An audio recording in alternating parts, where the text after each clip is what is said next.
1953 in the School of St. Bride's in Chicago.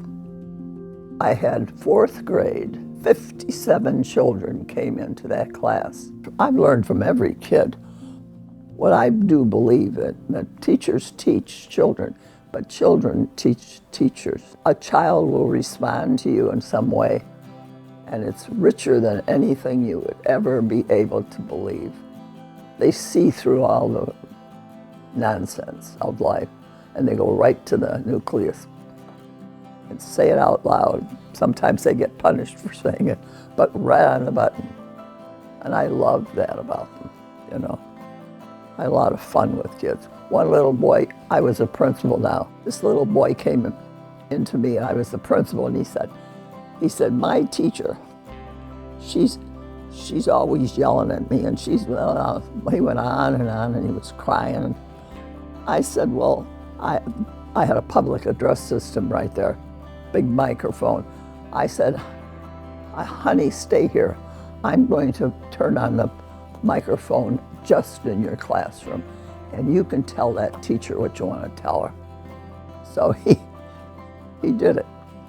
And he said, Mrs. Graves, you just knew that.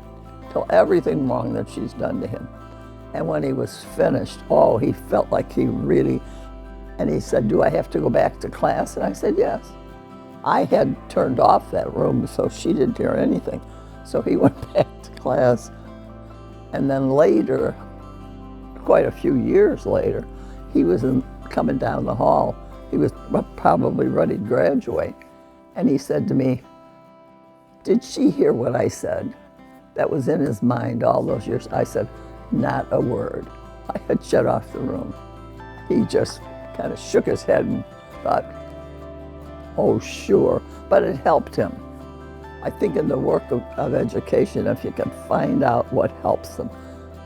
I have a theory about education. I believe that the job of a school or of a teacher is to tell a child, when you see what his real talent is, they all have something where they're excellent. And they need to know what that is. And they need to be proud of it, because it takes you through life. And for myself, singing, I sang, and everybody liked it, and I used it all, and it was wonderful. But all the way through, if anything wasn't going well for me in school or something, I can always think, well, you can sing, Grace. And I think that's what a job of a teacher is to figure out what's excellent in each child and tell it to them. I told one little boy, he's 70 years old now, he came to see me a couple months ago, and Tommy was his name, and he said to me, he has a card, he sings weddings and funerals and all that stuff, and he said, you came down, I was teaching, the teacher didn't know how to sing, so I went down to her classroom to teach a song that she wanted the kids to have. And when I did, I was walking down the aisle, and this little boy was sitting, singing. He had a beautiful voice. And I leaned over and said, Tommy, your voice is beautiful. And he just glowed. And now he sings professionally.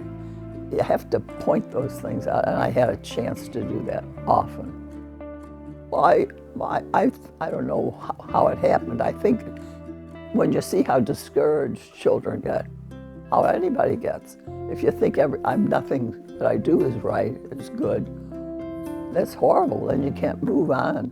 But if you have a light, like that boy had this singing voice, and although the kids made fun of him, they made a lot of fun of him. And he came through because he could stand up and sing better than any of them. And I think we owe that, educators owe that to the children.